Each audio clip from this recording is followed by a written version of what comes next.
Welcome back. I decided with 2023 that I would, as I get back into work mode, I thought I would make some videos, some astrological videos, and I thought I would start a series on the planets and just kind of my take on the planets as I've studied them in other people's charts, as I've studied them on their own, as I've studied them in real time.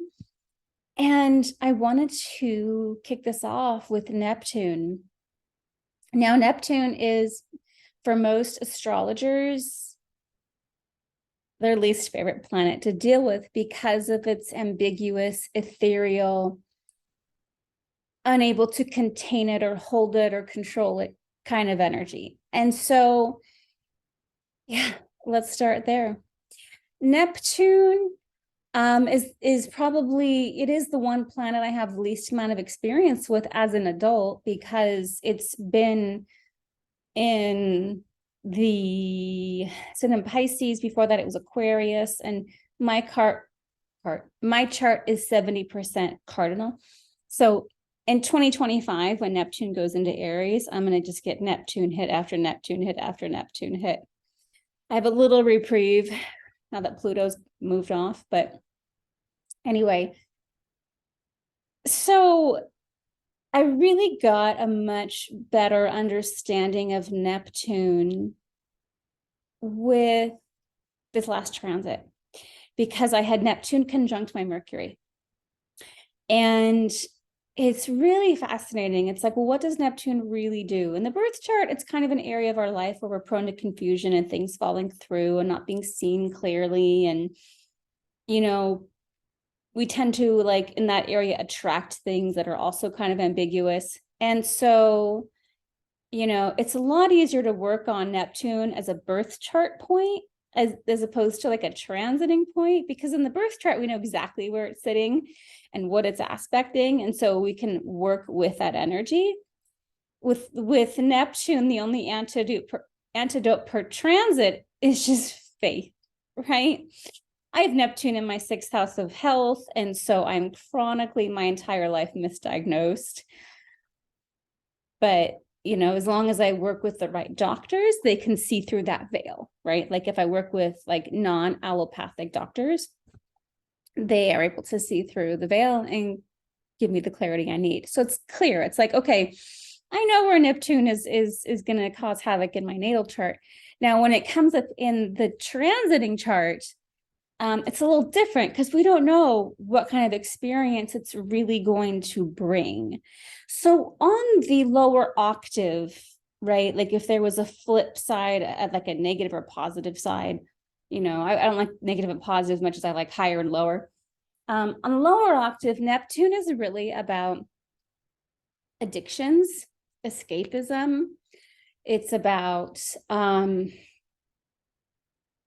anything artistic, and that would be more positive, obviously, higher octave, artistic, romantic,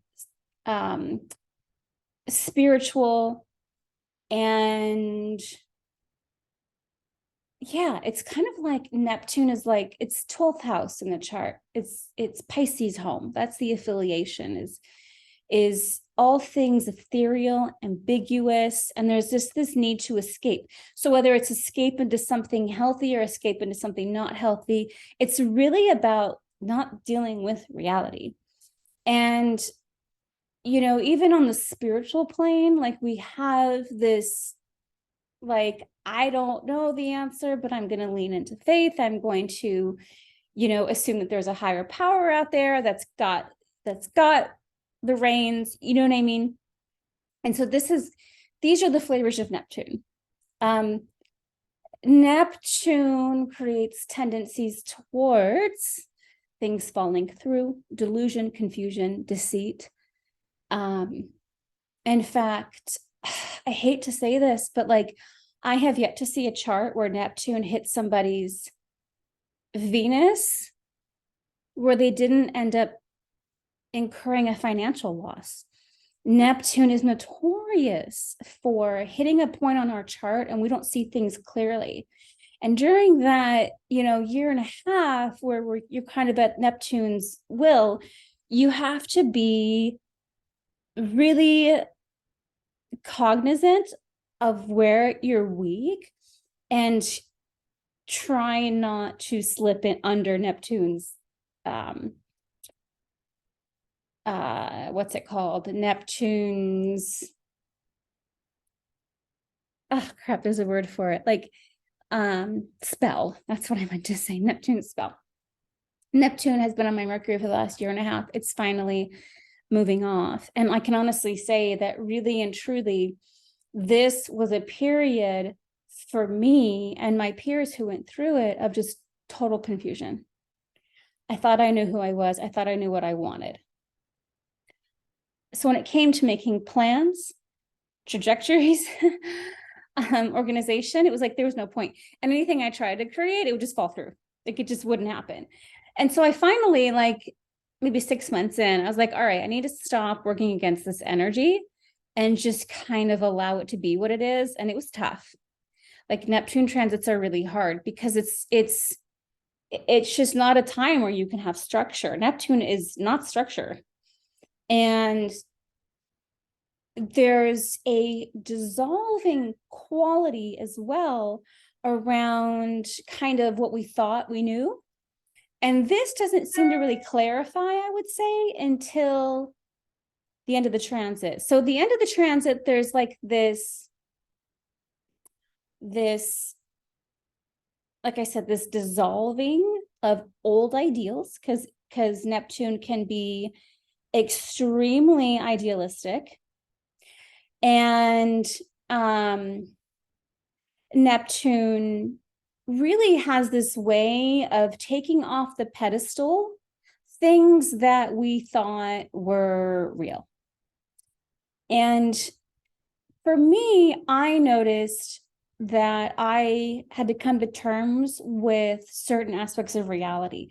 Like I truly had a lot of like I would say the idea of family and partnership being a cure to unhappiness. Like I really noticed that like, yeah, nobody's actually that happy and nobody's actually like, it hasn't actually cured anything for anybody. And I know I talked about that in like my Pluto video, but I have to give Neptune some credit for really kind of like taking the veil away, right? Because as Neptune puts on a veil, it's also responsible for taking it away.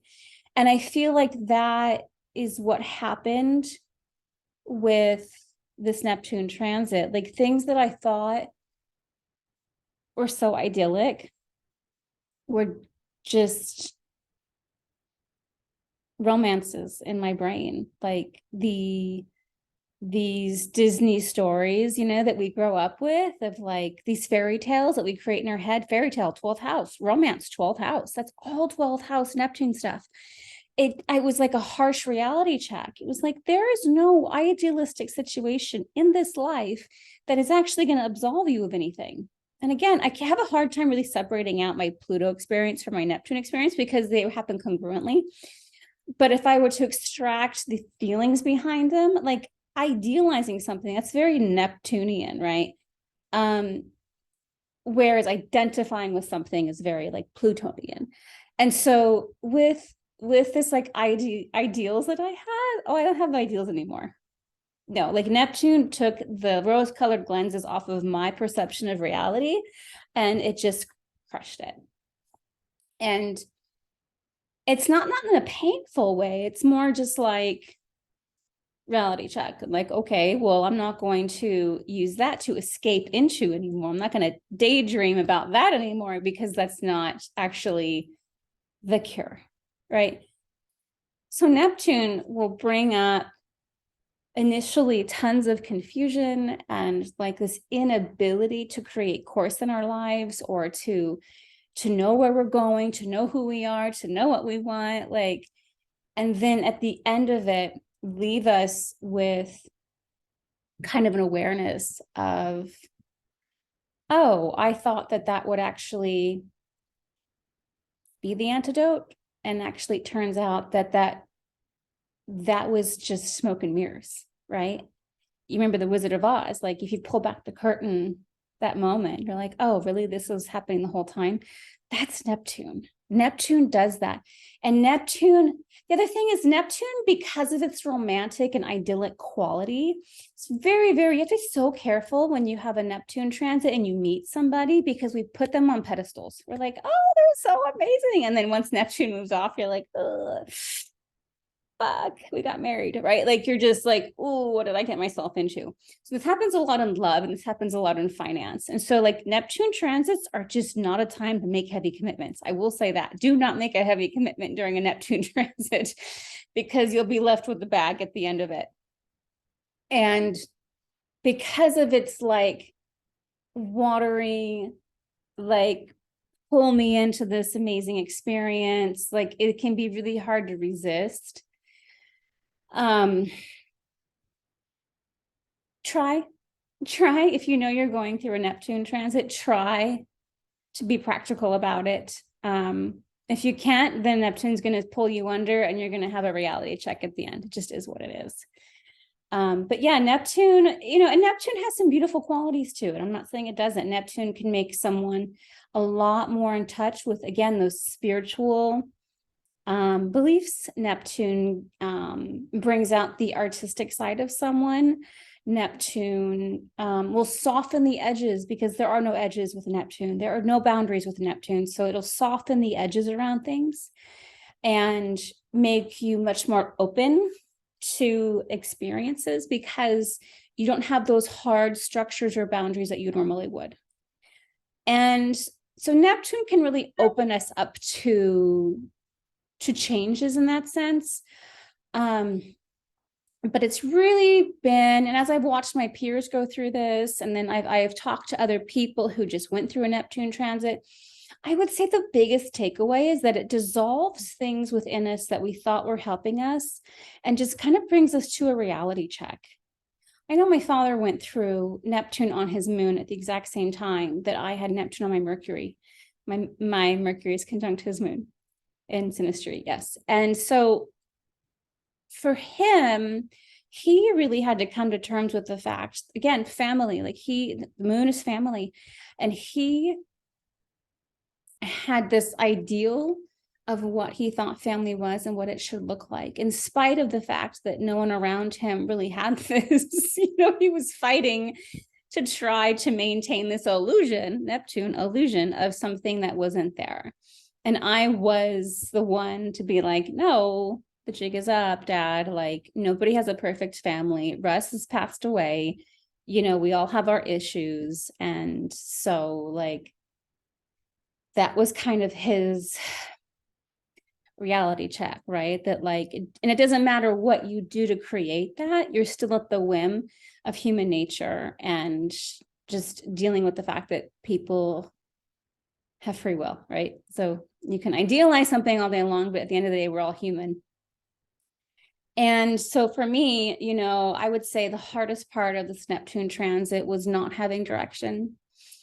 I did move during this transit, so I was able to like take action. It's not that you can't take action during a Neptune transit, but you're not going to be left with a course that's clear.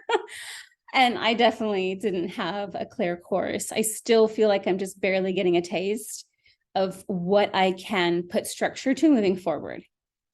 And so that is,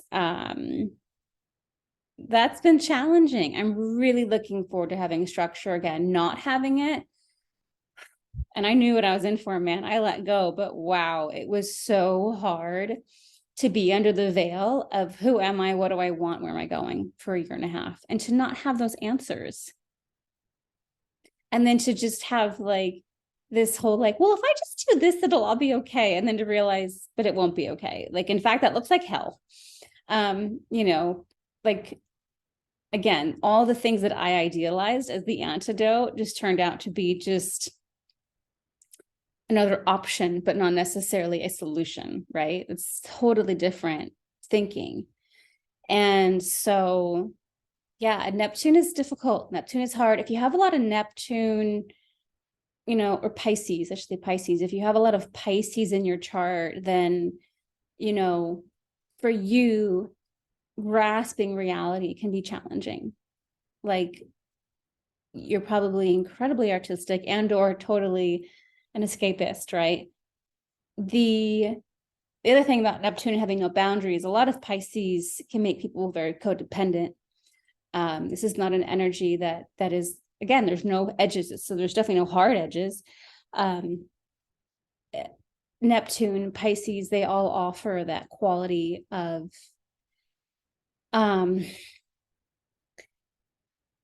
boundless, right? And I'm not saying that if you have a lot of Pisces in your chart or a prominent Neptune placement that you don't have boundaries, but what I am saying is that this can dominate, right? This quality can take over, especially Moon Neptune stuff. I feel for men who have Moon Neptune because they really struggle to feel like men. They struggle, not Moon Neptune, sorry, Mars Neptune. Mars in relation to Neptune, these men tend to, by conjunction, tend to really struggle with their masculinity. Males or anyone actually with Mars square Neptune, they have a tendency to not know why they do what they do. They take action on things and they're like, why did I do that? But Moon and Neptune, these people are definitely very sensitive to others, very codependent people, can be pushovers. Yeah, Neptune really likes to dissolve anything, and codependents are like that. They don't want boundaries. It's easier to manage things if they don't know where they stand, whereas the other end of the spectrum is, I want to know exactly where I stand, right? So yeah, Neptune transits are really rough. There's no way to really direct them. You just have to accept that you're going to be lost at sea for a minute and have faith and allow whatever dissolving factor that needs to come through to come through. I wouldn't say that they're cripplingly painful. Like, that's Pluto. Pluto causes pain, man. Neptune just causes a lot of confusion, where you're like, I am so tired of not being able to see the forest through the trees. There's just a lot of confusion, and you're just like, man, like, and I'm such a hardcore Aries, and I'm great at taking action, having direction. So to have to put that on a shelf for a while was difficult because it's not part of my normal MO. And so, yeah, but that's kind of how you get through Neptune, is understanding that you're basically lost at sea for a while and you just have to trust that you're going to make it to your destination or a destination eventually, right? So anyway, I hope that was helpful. As always, I do horoscope readings. I love to look at people's charts. I like to look at birth charts. I think transits are a little bit more fun because we can talk about what's happening currently. And I also enjoy synastry. So if you want me to look at your synastry, I'm happy to do that as well. You and a partner, or, a parent or a sibling, whatever. And that's it, guys. Have a great day.